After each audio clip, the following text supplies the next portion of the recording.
What's going on? Welcome back to Father to Six. I am the General.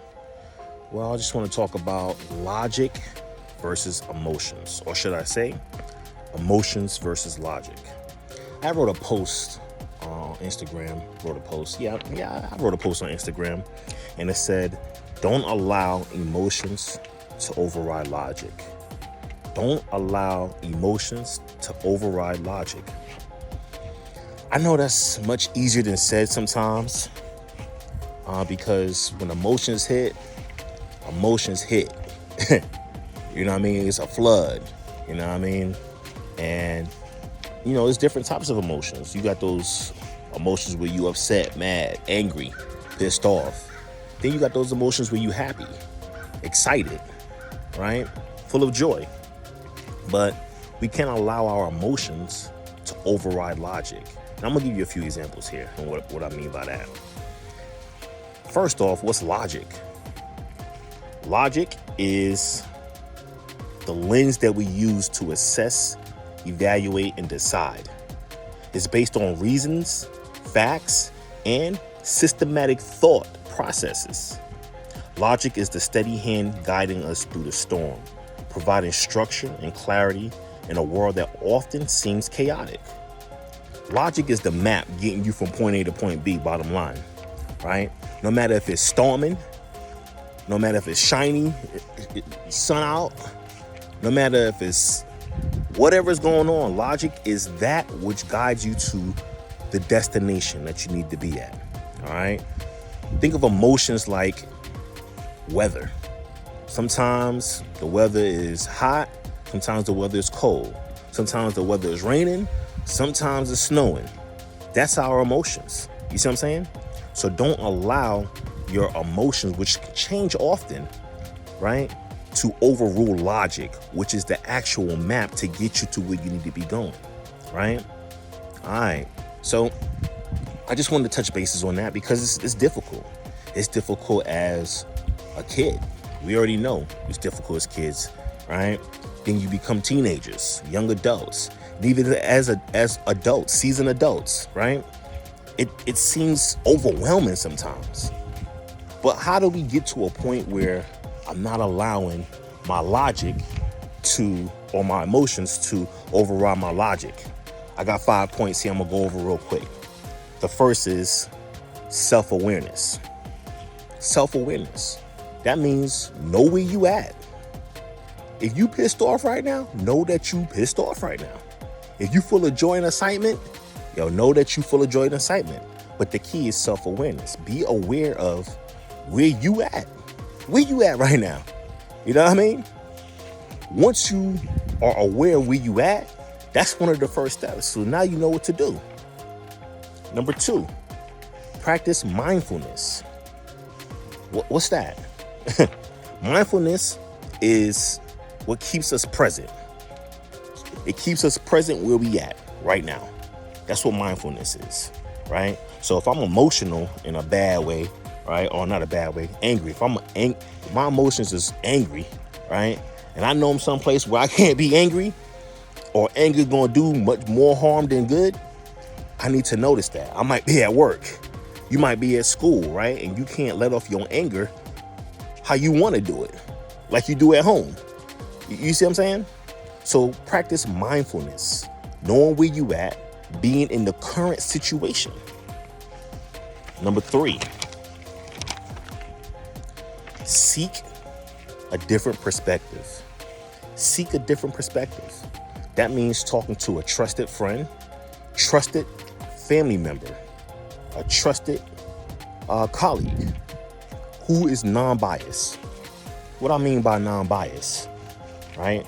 That means that they are not giving you advice based solely on one outlook only.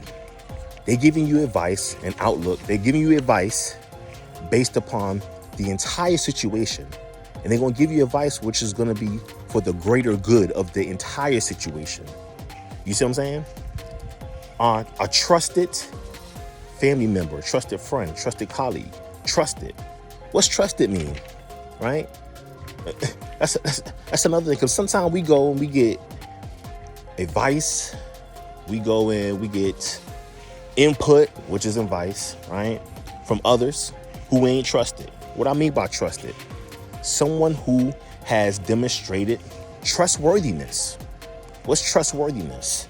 Someone who's truthful, right? Someone who's truthful, someone who has integrity, someone who does the right thing, who has a pattern of doing the right thing. I'm not talking about somebody perfect, but I'm talking about somebody who has integrity, right? Someone that you would want to follow, someone that you know who does the right thing, even when no one's looking, right? They have a track record of doing the right thing. That's a trusted individual. So now we're going to do trusted with family members, because not every single member in your family is trustworthy, right? Trusted friend, not every friend or associate that you know is trustworthy. And colleague, people that you work with. It could be a schoolmate, it could be a co-worker, whoever you work with, right? Trusted, right? Do they do their job like they're supposed to? You know what I mean? Seek their perspective. Those who are trusted and non-biased. Seek their perspective and ask them what you think about this. Because this is where I'm at right now. I know I got self-awareness right now. I know I'm pissed off right now. So I ain't the one to make the best decisions right now. So what you think, right? And hear what they got to say. Seek another perspective, another outlook, another way of looking at the situation from someone who's trusted, trustworthy, and non-biased, right? Delay decision-making. Delay decision-making. Sometimes when we are overly emotional, it takes time to make decisions because, you might make that decision when you're emotional. You're highly upset or highly happy, and it's not the right decision. So, you know what? Let me just take a pause for the cause, and I ain't going to make no decisions right now. Let me sleep on it. Because sometimes, or a lot of times when you sleep on stuff and you wake up, you have a different perspective, a different outview. Your emotions and feelings is not the same. Right? So delay decision-making. Delay decision-making. Don't make the decision right then and there, especially if you don't have to. Now, it's one thing when you got to make a quick decision, which is not usual, not often, but when you can delay this decision without any adverse effects, delay it. And what I mean by delay, don't make any decisions right now. Just wait it out. You know what I mean? At least 24 hours. At least after you take a nap. You know what I mean? At least after the weekend if you can. Last but not least, which is one of my favorite. I tell my kids to do this all the time. I tell a lot of people to do this all the time. Journaling. Journal it. Write it down.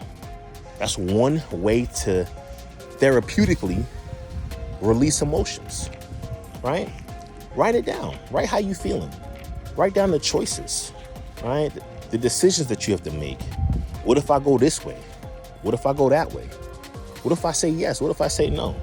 What will happen if I say yes? What if I happen to say no? Journaling it it gets the emotions out, flowing in a healthy way. Then you start seeing where you at. Read over it. And you're like, you know what? Yeah, that idea ain't a good one. Or you know what? That's a good idea. But journaling it is a great thing to do. A great way to release your emotions in a healthy manner.